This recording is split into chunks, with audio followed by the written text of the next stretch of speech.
Hello दोस्तों, मैं हूं सुधांशु सिंह। आज का हमारा जो टॉपिक होगा वो टू डायमेंशनल शेप्स और थ्री डायमेंशनल शेप्स के बारे में होगा। देखिए, पहले हम लोग टू डायमेंशनल शेप्स के बारे में जानेंगे, उसके बाद हम लोग थ्री डायमेंशनल शेप्स के बारे में पढ़ेंगे कि उनकी प्रॉपर्टीज क्या होती हैं और कौन कौन से शेप्स जो हमारे डेली लाइफ में हमें जो दिखाई पड़ते हैं वो किस पे हैं, कैसे हैं, टू डायमेंशनल है या थ्री डायमेंशनल है, और हम उनको कैसे पहचान सकते हैं कि ये टू डायमेंशनल है कि थ्री डायमेंशनल है। फिर टू डायमेंशनल में हम बेसिकली आज क्वाड्रिलेटरल्स के बारे में पढ़ेंगे, और फिर पॉलीगॉन्स की जानेंगे, पॉलीगॉन्स के बारे में जानेंगे, फिर उसके बाद हम थ्री डायमेंशनल शेप की तरफ चलेंगे। तो ये हमारे तीन टॉपिक्स दिए गए हैं। उसके बाद हम लोग ये तीन टॉपिक्स हैं जो आज हम लोग डिस्कस करने जा रहे हैं। तो बिना किसी देरी से किए हम लोग आगे बढ़ते हैं और एक एक करके अपने टॉपिक की तरफ बढ़ते हैं आगे। तो पहली बात है क्वाड्रिलेटरल्स। देखिए, क्वाड्रिलेटरल्स क्या होते हैं। तो जैसे क्वाड्रिलेटरल्स कैसे किस नाम से बना हुआ है, ये बना हुआ है क्वाड से। क्वाड। अब क्वाड का मतलब क्या होता है। देखिए, क्वाड का मतलब होता है फोर। लेटरल का मतलब होता है दीवारें या घेरा। ठीक है। तो क्वाड्रिलेटरल का मतलब क्या हुआ। क्वाड्रिलेटरल का टोटल पूरा मतलब हुआ कि ये एक quadrilateral is the closed figure having four side. ठीक। ये क्वाड्रिलेटरल्स एक ऐसा फिगर होगा, क्लोज फिगर होगा जिसकी फोर साइड्स होंगी, या इसको हम कह सकते हैं quadrilateral is a polygon having four sides. इसको हम ये भी लिख सकते हैं, quadrilateral is a polygon having four sides. ठीक। तो दोनों बात समझ में आई। अब क्वाड्रिलेटरल्स की कुछ कैरेक्टरिस्टिक्स या प्रॉपर्टीज होती हैं, उसके बारे में एक एक करके हम लोग देखते हैं। क्वाड्रिलेटरल्स मतलब यही बोलते जिसकी चार साइड्स है, उसका कुछ भी शेप हो सकता है। देखिए, जैसे यहाँ पे एक शेप फिगर बना हुआ है, इसमें कितनी साइड्स हैं। ए बी एक साइड है, एक साइड हमारी ए बी है ये वाली, फिर एक साइड है बी सी ये वाली, फिर एक साइड है सी डी ये वाली, और एक साइड है डी ए या ए बी ये वाली। तो चार साइड्स इसमें होंगी। फिर चार एंगल्स होंगे, एक ये एंगल होगा, एक एंगल सी होगा, एक एंगल बी होगा और एक एंगल ए होगा। चार एंगल्स होंगे। चार वर्टिसेस होंगे। वर्टिसेस मतलब कोने। ये पहले हमारा पहला वर्टिसेस वन, दूसरा वर्टिसेस में टू आ जाएगा, फिर बी आ जाएगा, फिर सी और डी। ये चार इसमें वर्टिसेस होंगी। उसके बाद डायगोनल्स कुछ होंगे। तो डायगोनल्स क्या होते हैं, अपोजिट वर्टिसेस को अगर मिला दें तो जो लाइन सेगमेंट फॉर्म होती है वो डायगोनल्स होती है। तो यहाँ पर देखिए, एक तो ये बन रही है और एक ये वाली डायगोनल बन रही है, मतलब AC और DB। तो दो डायगोनल्स इसमें होंगी। ठीक। तो ये बात हुई क्वाड्रिलेटरल की। देखिए, इसकी कैरेक्टरिस्टिक्स में लिख लेते हैं। Characteristics of quadrilateral. ठीक। पहला कैरेक्टरिस्टिक्स क्या है फोर साइड्स। इसमें चार साइड्स होंगी। दूसरी कैरेक्टरिस्टिक क्या है, फोर एंगल्स होंगे। हैज फोर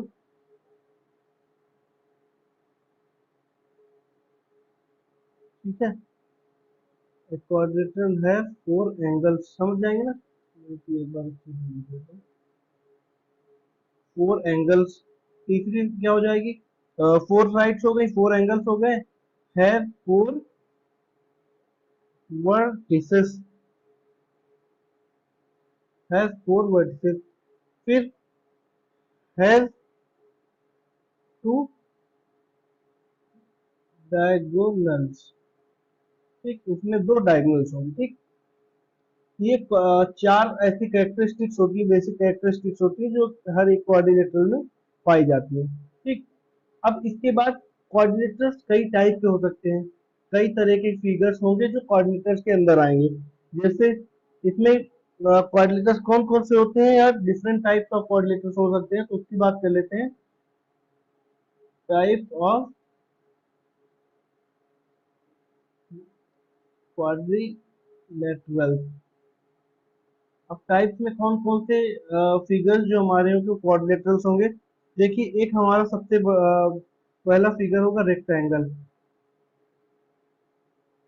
तो रेक्टेंगल क्या होगा, रेक्टेंगल की भी फोर साइड्स होती हैं, और इसको हम लोग डिटेल में जानेंगे एक एक करके। पहले हम लोग सिर्फ टाइप्स के नाम जान लेते हैं। दूसरा हो जाएगा हमारा स्क्वायर। ठीक, स्क्वायर हो जाएगा। फिर पैरालेलोग्राम,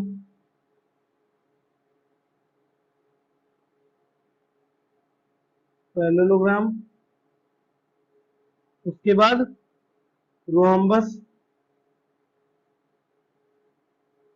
फिर उसके बाद एक हो जाएगा हमारा ट्रेपीजियम।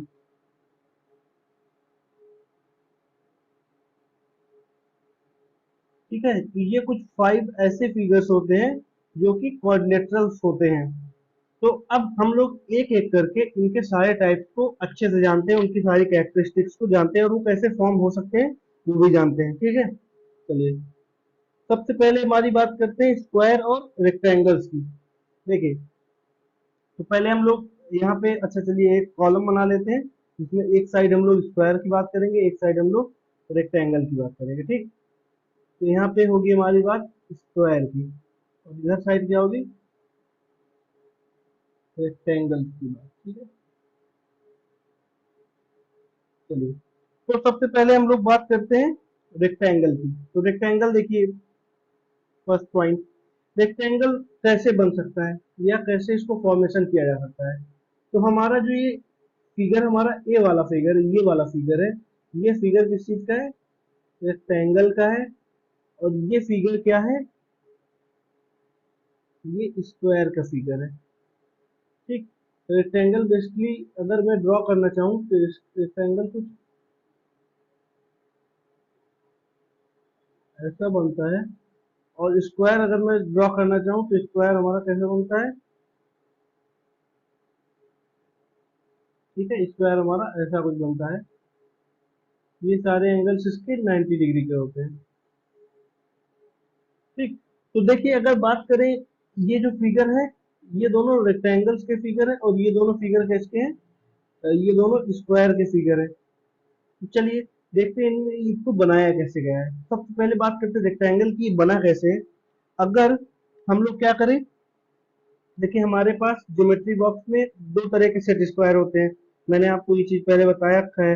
एक सेट स्क्वायर होता है हमारा 30 डिग्री, 60 डिग्री और 90 डिग्री का सेट स्क्वायर, जिसमें तीनों एंगल, एक 30 डिग्री का होता है, एक 60 डिग्री का और होता है, और एक 90 डिग्री का होता है।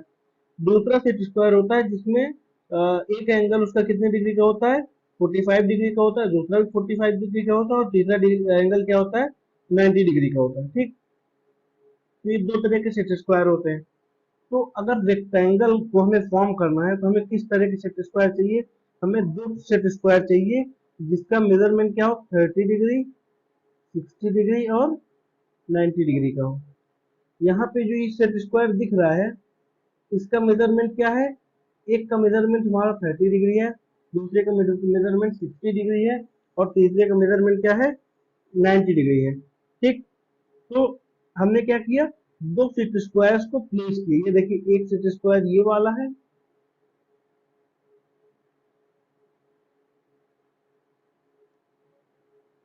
एक सेट स्क्वायर ये ऊपर वाला है। ठीक, दो सेट स्क्वायर है जिसकी मेजरमेंट क्या क्या है, इसकी मेजरमेंट है हमारी 30, 60 और 90 की।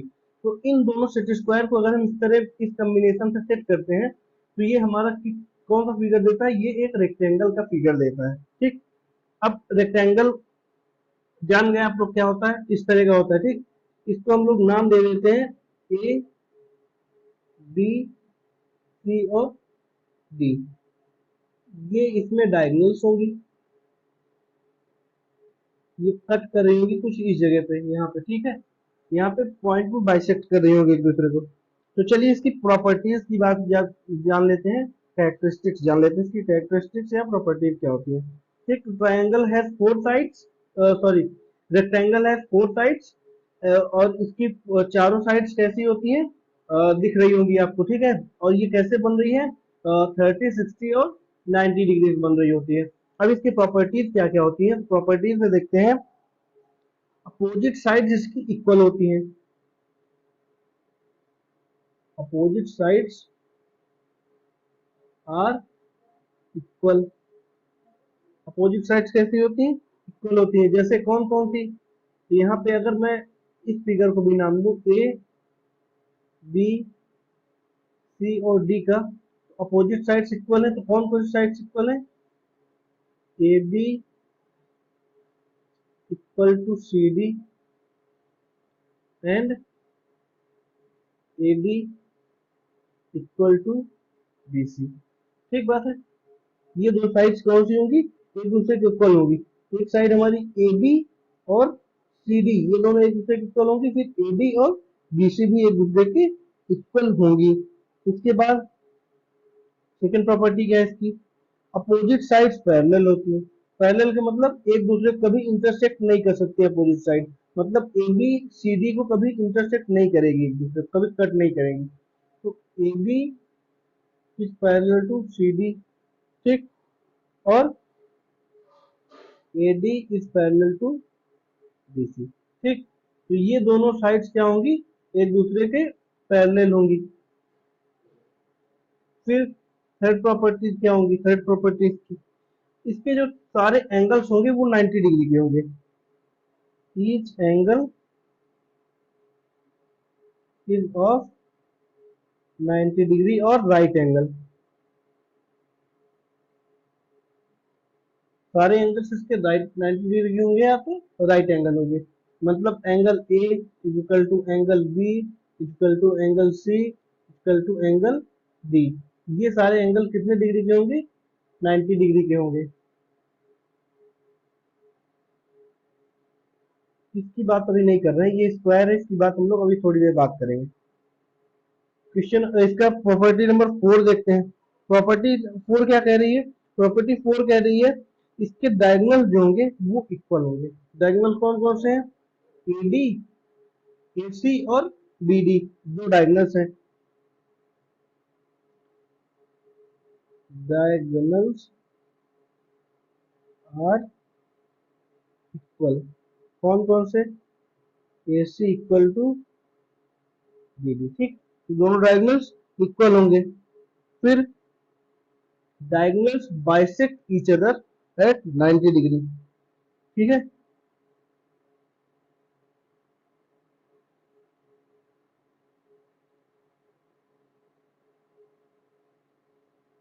Diagonal bisect each other eight 90 degree, मतलब एक दूसरे को जहां कट कर रहे होंगे, सपोज ये कट कर रहे हैं हमारे पॉइंट ओ पे, तो यहाँ पे जो एंगल ए ओ बी बनेगा वो 90 डिग्री का बनेगा।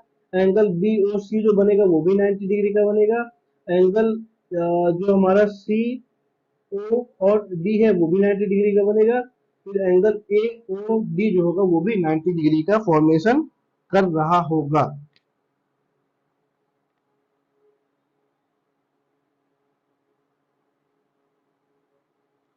सॉरी सॉरी, यहाँ पे मैंने क्या बताया, 90 डिग्री नहीं, बाइसेक्ट ईच अदर बस करेंगे। मैं इसको आपको स्क्वायर की प्रॉपर्टी बता गया, ठीक। बाइसेक्ट ईच अदर, ओनली ये बाइसेक्ट करेंगे, एट 90 डिग्री नहीं बाइसेक्ट करेंगे, ये सिर्फ बाइसेक्ट करेंगे एक दूसरे को। यहाँ पे ये 90 डिग्री नहीं होगा। बाइसेक्ट का मतलब क्या होगा, ऐसे बाइसेक्ट करेंगे कि ये जो जैसे हमारा जो डायगोनल है, कौन कौन से डायगोनल्स है, डायगोनल्स हमारे कौन कौन से, ए सी और डी डी, ये हमारे दो डायगोनल्स हैं। तो बाइसेक्ट का मतलब क्या होगा, इसमें जो ए वाला ए जो डायगोनल का पार्ट रहेगा वो किसके इक्वल होगा, ओसी के इक्वल होगा, मतलब बीच से कट कर दे रहा होगा। फिर बीडी में जो दो पार्ट है, बी ओ और वो किसके इक्वल होगा, ओडी के इक्वल होगा, ठीक है। तो ये दोनों पार्ट जहाँ पे इंटरसेक्ट कर रहे होंगे वो ऐसा पार्ट होगा जहाँ पे एक डायगोनल दोनों दो इक्वल पार्ट्स में डिवाइड हो रहा होगा या बाइसेक्ट हो रहा होगा,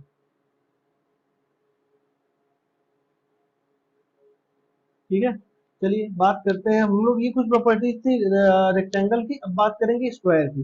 देखिए स्क्वायर में मैंने आपको बताया कि रेक्टेंगल में मैंने आपको बताया कि अपोजिट साइड्स इक्वल होती है, लेकिन रेक्टेंगल जो स्क्वायर का सीन है, स्क्वायर का क्या सीन है, रेक्टेंगल्स में अपोजिट साइड्स इक्वल होंगी। ठीक, ए बी सी और डी, रेक्टेंगल में अपोजिट साइड्स इक्वल थी, लेकिन स्क्वायर में ऑल साइड्स इक्वल होती है। इसमें क्या होती है, सारी साइड्स इक्वल होती है। लेकिन उसके पहले जान लेते हैं इसको बनाया कैसे जा सकता है, कैसे बनेगा। अगर हमारे पास दो सेट स्क्वायर है 45 डिग्री, 90 डिग्री और 45 डिग्री के, तो हम उसका यूज करके इसको बना सकते हैं। 45 90 45, ये जो सेट स्क्वायर है, ये दो सेट स्क्वायर को अगर हम इस तरह पे प्लेस करते हैं जैसा इस फिगर में दिखाया है, तो हमें जो फिगर फॉर्म होगा वो कैसा फॉर्म होगा, वो स्क्वायर का फिगर फॉर्म होगा। ठीक है, तो इसकी प्रॉपर्टीज देख लेते हैं। प्रॉपर्टीज में देखिए रेक्टेंगल क्या था, रेक्टेंगल की दो साइड्स इक्वल होती थी, अपोजिट साइड्स इक्वल होती थी, लेकिन स्क्वायर में ऑल साइड्स इक्वल होती हैं। स्क्वायर में सारी साइड्स इक्वल होती हैं। कौन कौन सी, A B equal to B C equal to C D equal to B A, इसकी सारी साइड्स जितनी दी हुई हैं वो इक्वल होंगी एक दूसरे के। अपोजिट साइड्स पैरेलल होंगी। देखिए अपोजिट साइड्स भी पैरेलल होंगी, बात सही है। Opposite sides are parallel. ठीक, अपोजिट साइड्स हमारी कैसी होंगी, पैरेलल होंगी, मतलब एक दूसरे कहीं इंटरसेक्ट नहीं करेंगी। तो इसको हम लिख सकते हैं A B is parallel to C D and BC is parallel to CA। ठीक है, each angle is of 90 degree, हर एक एंगल हमारा 90 डिग्री का होगा। मतलब angle A, angle B, angle C और एंगल डी 90 डिग्री के होंगे। ठीक, फिर both diagonals are equal. Square की शेप, स्क्वायर की बात हो रही है, तो इसमें जो डायगोनल दोनों होंगे वो क्या होंगे, इक्वल होंगे। मतलब AC और BD इक्वल होंगे। ठीक,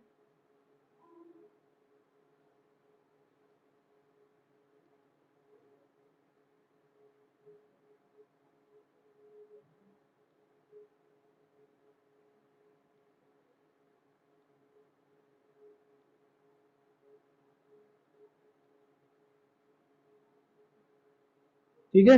उसके बाद diagonal bisect each other eight 90 degree और राइट एंगल। यही चीज मैं बता रहा था जो मैंने आपको रेक्टेंगल में बता दिया था, वो एक्चुअल में स्क्वायर की प्रॉपर्टी थी।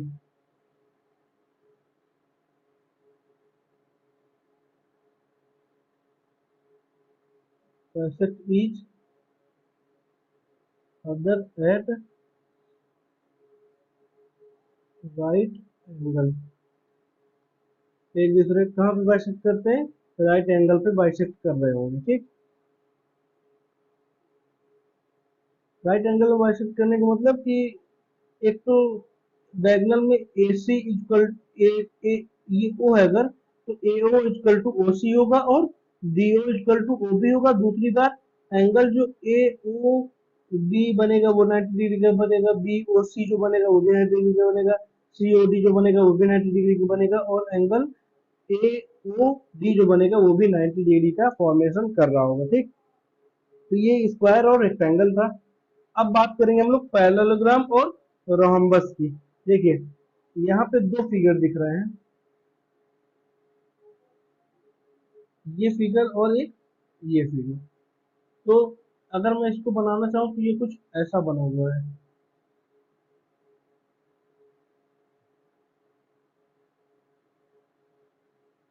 और ये वाला कैसा बना हुआ है, ये वाला कुछ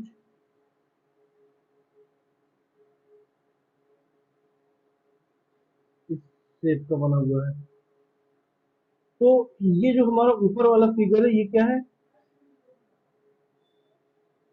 पैरेललोग्राम है। और जो हमारा ये नीचे वाला फिगर है ये क्या है? रोम्बस है। चलिए इसको भी हम लोग एक कॉलम बना लेते हैं, एक एक करके दोनों वो करते हैं, पढ़ते हैं।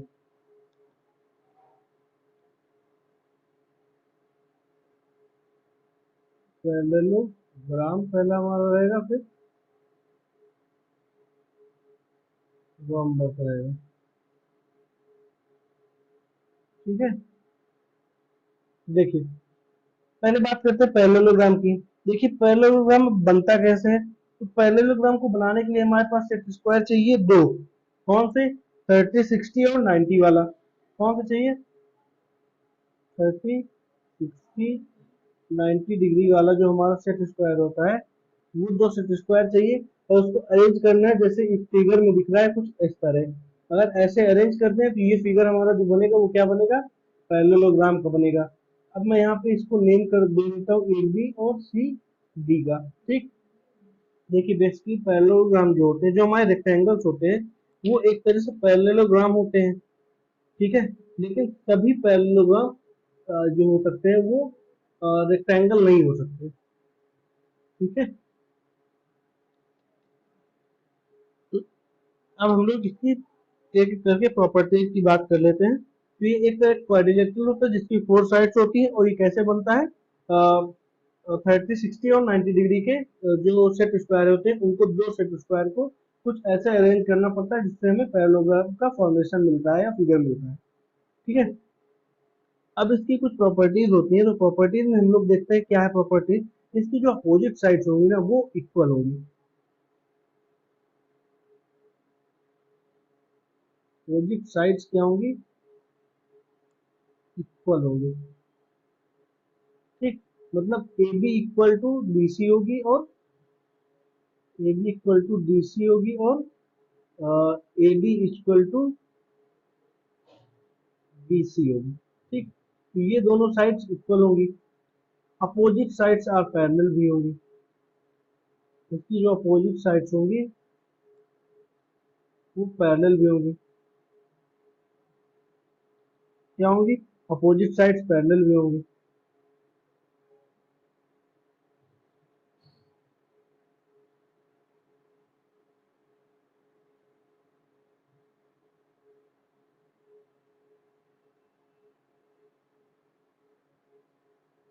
ठीक है, तो अपोजिट साइड्स पैरेलल होंगी।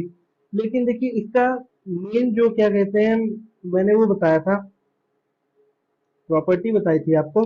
प्रॉपर्टी क्या बताई थी कि इसकी जो मैंने जो रेक्टेंगल प्रॉपर्टी बताई थी, प्रॉपर्टी बताई थी कि उसमें जो सारे एंगल्स होंगे वो 90 डिग्री के होंगे।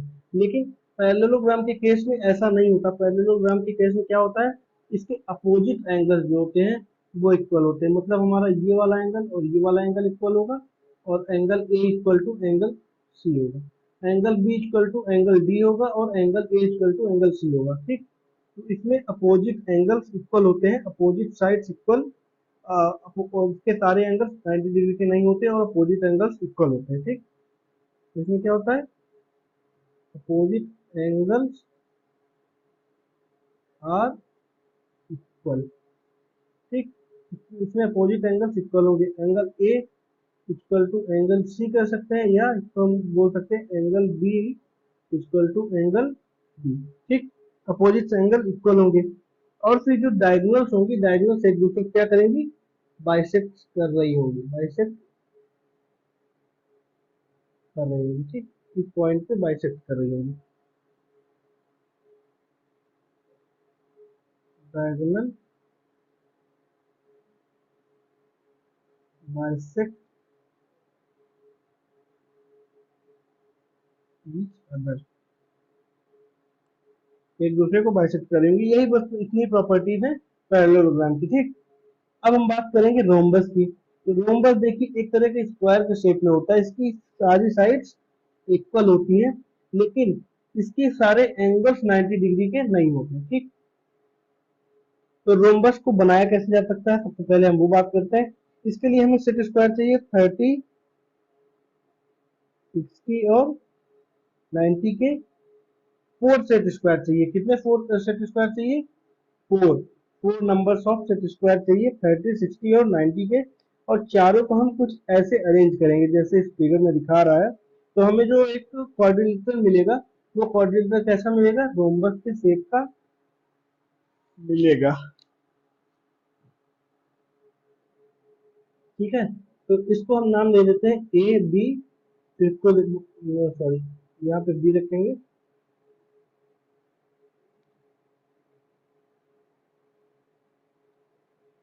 तो हम लोग सी बोलेंगे, इसको क्या बोलेंगे? डी।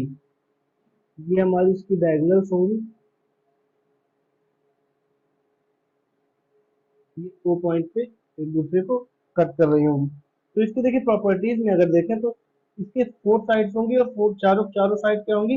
इक्वल होंगी। ऑल साइड्स आर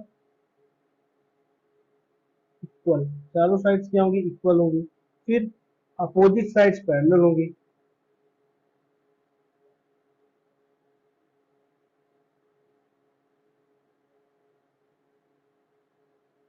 तो ये अपोजिट साइड्स आप समझ गए होंगे कि अपोजिट साइड्स कौन कौन सी है। मैं सिर्फ आपको प्रॉपर्टी बता दे रहा हूँ, नेमिंग आपको खुद से कर लेना है। ठीक। अपोजिट एंगल्स भी इक्वल होंगे। अपोजिट एंगल्स आर इक्वल, ये यहाँ पे लिख देते हैं। अपोजिट एंगल आर इक्वल मतलब angle A equal to angle C, angle B equal to angle D. फिर डायगोनल्स बाइसेक्ट ईच अदर, या इसको हम बोल सकते हैं डायगोनल्स बाइसेक्ट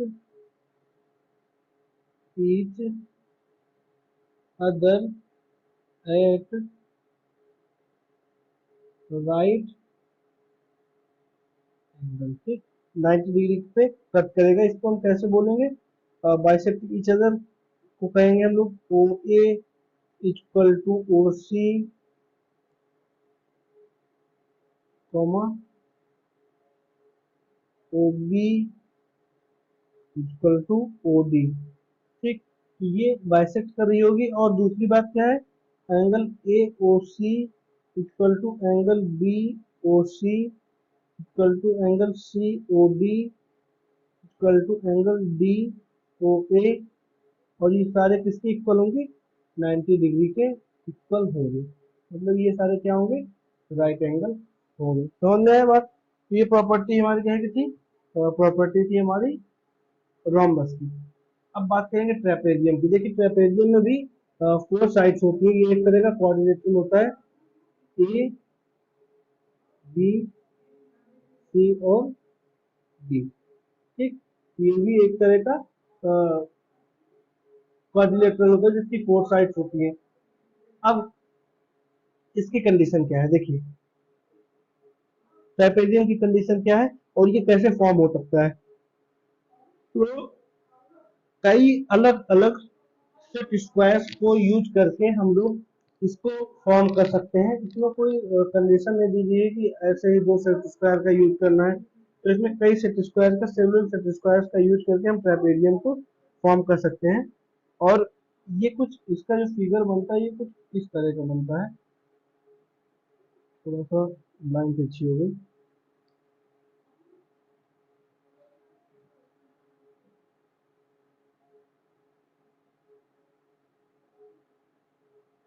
कुछ ऐसा जाएगा।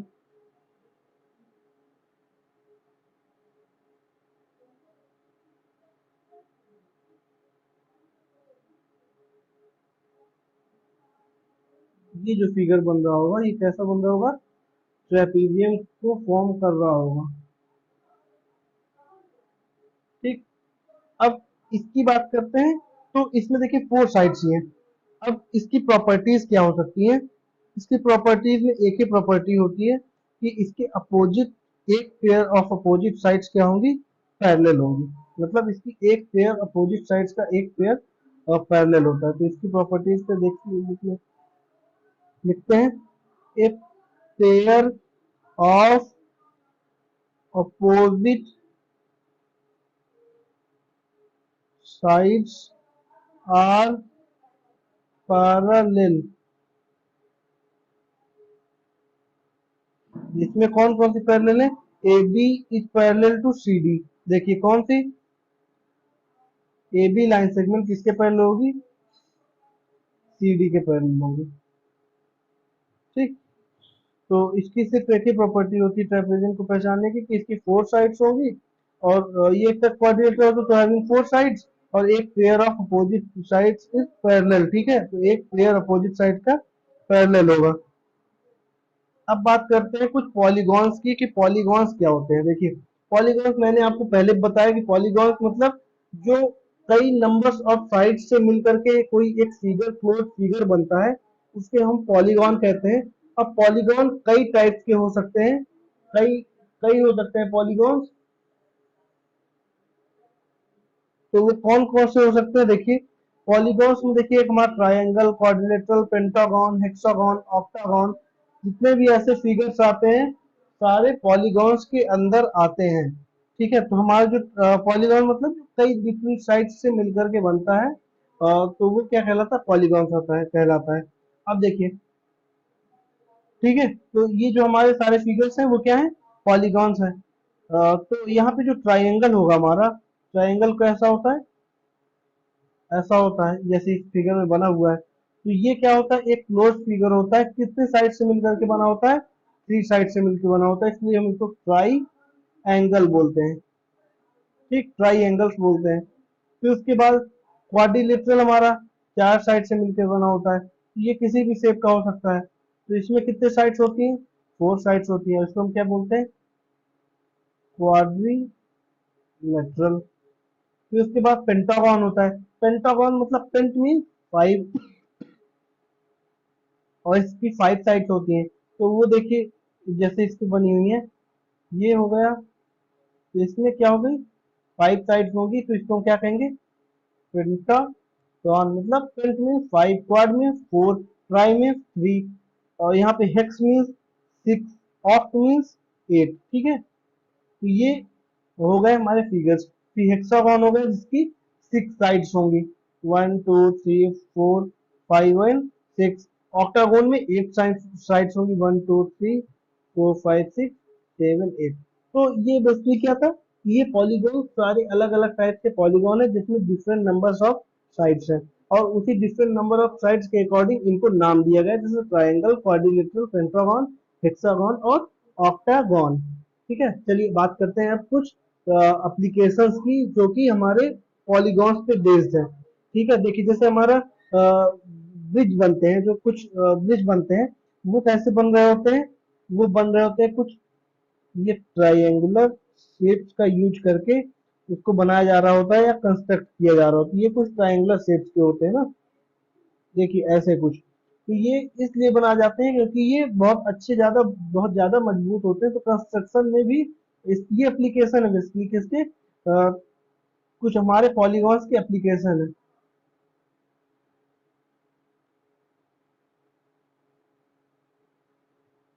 ये क्या है? पॉलीगॉन्स के एप्लीकेशन है। तो ये कंस्ट्रक्शन में पॉलीगॉन्स का यूज करके हम लोग बनाते हैं जिससे बहुत ज्यादा मजबूती मिलती है। जैसे ये हमारी एक लिफ्टिंग मशीन है, इसके जो ये बीम है ये मजबूत होने के लिए ट्रायंगुलर शेप का यूज कर रहे होते हैं। ठीक है, उसके बाद जो हमारी मधुमक्खियां होती हैं वो अपने छत्ते को या अपने घर को बनाने के लिए जो शेप का यूज करती हैं, ये कैसा होता है? ये एक तरह का हेक्सागोनल शेप होता है जिसपे 6 साइड्स होती हैं। तो ये हेक्सागोनल शेप का बनाते हैं और ये लोग जानते हैं कि कैसा हेक्सागोनल शेप किस चीज में यूजफुल होता है। इसीलिए मधुमक्खियां अपने घर को या अपने छत्ते को बनाने के लिए हेक्सागोनल शेप का यूज करती हैं।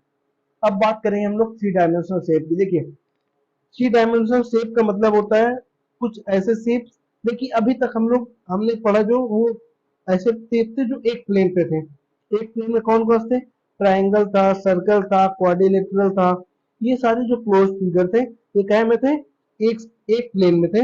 लेकिन अब जो थ्री डायमेंशनल शेप होते हैं ये एक प्लेन से ज्यादा में होते हैं, मतलब ये मोर देन वन प्लेन में होते हैं, या तो ये टू प्लेन में होंगे, कुछ टू प्लेन में होते हैं, कुछ थ्री प्लेन में होते हैं। तो ये जो टू डायमेंशनल ये थ्री डायमेंशनल शेप्स हैं, ये मोर देन वन प्लेन में लाई कर रहे होते हैं, और ये ऐसी ऑब्जेक्ट्स हैं जो हमारे आसपास मौजूद हैं।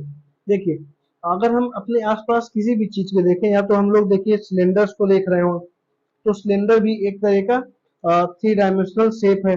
बॉल को देख रहे हो, क्रिकेट बॉल, या हमारा जो ये जो क्रिकेट बॉल है, ये एक क्रिकेट बॉल है, ये एक तरह का एक स्फेयर होता है। क्या होता है? स्फेयर टाइप का होता है। ये जो आइसक्रीम है, जैसे यहाँ पे हम लोग आइसक्रीम खाते हैं ना, तो आइसक्रीम एक तरह का कोन होता है। कोन क्या है? थ्री डायमेंशनल शेप है। फिर ये जो कैन है जिसमें हम लोग कोल्ड ड्रिंक पी रहे होते हैं, या हमारे यहाँ जो गैस सिलेंडर यूज हो रहा होता है खाना बनाने में, वो किस शेप में होता है? वो सिलेंड्रिकल शेप में होता है, या सिलेंडर होता है। फिर जो बॉक्स होते हैं जिसमें हम लोग अपने कुछ इंपॉर्टेंट सामान रखते हैं, हमारा जो ज्योमेट्री बॉक्स होता है, वो एक क्यूबॉइड के शेप में हो रहा होता है। जो हम लोग लूडो खेलते समय डाइस का यूज करते हैं, वो क्या होता है? एक तरह का क्यूब का शेप हो रहा होता है। और फिर जो हम लोग जैसे पिरामिड की बात करते हैं, कभी जीके में पढ़ रहे होते हैं पिरामिड्स के बारे में, तो वो पिरामिड पिरामिड के शेप में होते हैं। वो शेप क्या होता है? पिरामिड का शेप होता है। तो जो भी हमारे आसपास की चीजें, जैसे हमारी जो बर्थडे कैप है, हमारे जो बीकर हैं, जो हमारी खाने की बात करें, सब्जियां हैं हमारी, तो वो सारे अलग अलग थ्री डायमेंशनल शेप्स में है। ठीक है, तो थ्री डायमेंशनल शेप्स हमारे आसपास कोई भी चीज जो हम लोग देख रहे हैं, फिजिकल चीजें जो हम लोग टच कर रहे हैं, वो क्या है? थ्री डायमेंशनल शेप में होती हैं। अब अब इनमें कुछ चीजें होती है, जैसे हम बात करें तो इसमें जैसे क्यूब की बात करें, क्यूब और क्यूबॉइड दो तरह के शेप्स होते हैं, क्यूब और क्यूबॉइड होते हैं। तो पहले हम बात करेंगे क्यूब की, और क्यूबॉइड की बात करेंगे। तो क्यूब जो हमारा है, जैसे क्यूब में कुछ फेसेस होंगी। जैसे अगर मैं बात करूं, अगर आप अपने कमरे में बैठे हुए हैं, तो जो कमरा है आपका, या आप जो लूडो या डाइस लिए हुए हैं, तो डाइस को अगर आप देखें तो डाइस लिख दिया, सॉरी।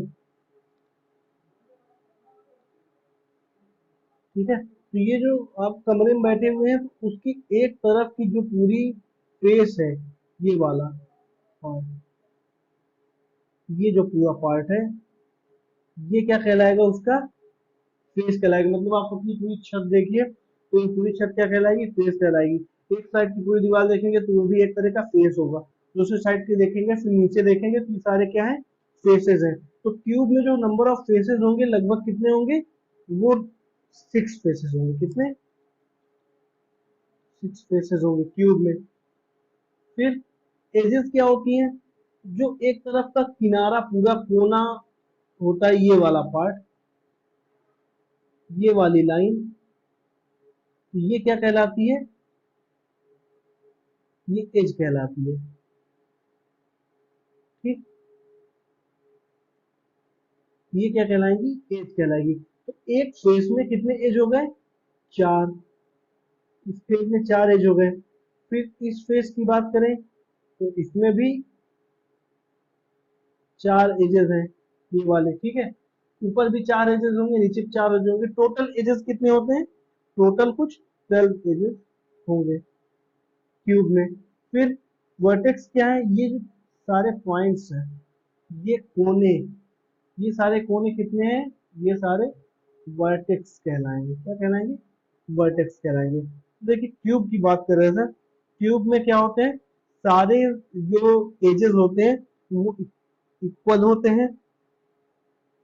सारे एजेस इक्वल होते हैं। All edges are equal. और सिक्स फेसेस होते हैं,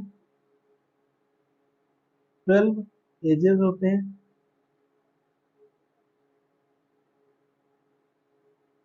ठीक है, इसके बाद 8 वर्टिसेस होते हैं। फिर क्यूबॉइड की बात करें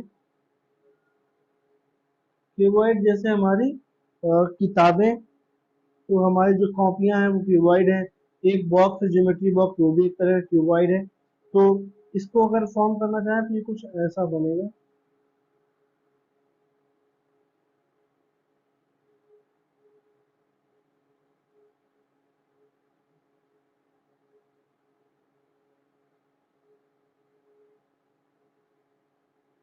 तो ये जो फिगर बन रहा होगा ये क्यूबॉइड का हो रहा होगा। इसमें सारे साइड्स इक्वल नहीं होते, all sides are not equal. Sides में यहाँ पे एजेस बोलेंगे।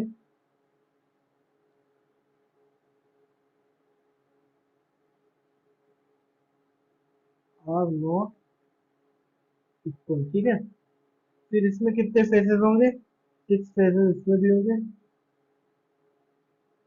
12 एजेस इसमें भी होंगे, और 8 वर्टिसेस इसमें भी होंगे, ठीक। बात सही है।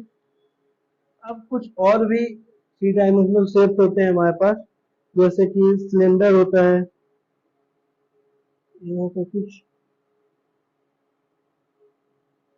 ये जो होगा ये हमारा सिलेंड्रल होगा, ये कोन होगा, ये क्या है? स्फेयर है। ये क्या है? कोन है। ये स्फेयर है। ये सिलेंडर है। ये क्या है? पिरामिड है। ये क्या है? प्रिज्म है, ठीक है। तो ये सारे शेप भी थ्री डायमेंशनल शेप्स की कैटेगरी में आते हैं। अगर सिलेंडर की बात करें तो जो सिलेंडर हमारा होता है, सिलेंडर कुछ ऐसा होता है ना, मतलब एक पाइप के शेप का होता है, जो हमारा राउंडेड पाइप होता है उसके शेप में होता है। और जैसे हमारी पेंसिल है, पेन है, इलेक्ट्रिक पोल्स हैं, तो गैस सिलेंडर है, ये सारी क्या चीजें सिलेंड्रिकल शेप में रहती हैं। इसमें जो होता है इसके थ्री फेसेस होते हैं। फेसेस कौन कौन से होते हैं? एक तो ये वाला फेस जो अपर पार्ट होता है, एक लोअर पार्ट का एक फेस होता है, और एक फेस जो हमारा बीच में होता है, कर्व सरफेस जो होता है। आप इसको थ्री डी में समझेंगे ना तब आपको ज्यादा समझ में आएगा। तो जैसे आप पेंसिल में देखिए तो एक पार्ट जिस चीज को आप पकड़े हुए वो कट सरफेस है, एक नीचे वाला पार्ट, एक ऊपर वाला पार्ट, ठीक है। तो ये सिलेंड्रिकल शेप है। इसमें दो फ्लैट सरफेस होती है, ये ऊपर वाली और नीचे वाली, और एक कर्व सरफेस होती है या फेस होता है, और ये फ्लैट फेस होते हैं, फ्लैट फेस होते हैं, ठीक। इसमें जो एजेस होती है वो दो होती है, एक ये वाली एज होती है और एक ये वाली एज होती है, और ये दोनों क्या कहलाती हैं? कर्ड, कर्व एज बोलते हैं इनको, ठीक है। तो सिलेंडर में इसको लिख सकते हैं हम लोग क्या? थ्री फेसेस होते हैं जिनमें दो फ्लैट होते हैं, फ्लैट फेस होते हैं, और एक कर्ड होता है। फिर थ्री फेसेस होंगे और दो कर्ड, कर्व एजेस होंगी, ठीक, दो कर्व एजेस होंगी,